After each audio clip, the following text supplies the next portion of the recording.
তো বন্ধুরা এখন আমরা ইন্ডিয়া চায়না বর্ডার নাথুলা পাসের এখানে এসছি ঘুরতে, ঠিক আছে। উপরে যাব, উপরে ভিডিও করা অ্যালাউ নেই, তাই এখানটায় ভিডিও করছি। এখানে প্রচুর ঠান্ডা হাওয়া দিচ্ছে, ঠিক আছে। আর এই যে এরকম এত লোকজন, ঠিক আছে, সব দেখতে এসছে, আমরা জড়িয়ে যাচ্ছি। উপরে চায়নার জিনিসপত্র ওইগুলো, ঠিক আছে। তোর উপরে আর ভিডিও করা যাবে না, তাই এইটুকুনি ভিডিও করছি।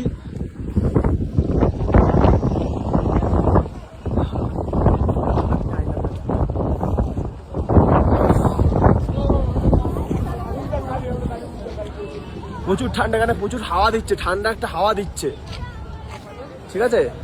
হাত পা জমে যাচ্ছে। এখানে কিন্তু বরফ নেই, কিন্তু হাওয়াটাই এরকম। এই দেখো আই লাভ নাথুলা পাস। আর এখানে এসে সবাই ছবি তোলে। 14,140 ফিট উপরে আছে এটা।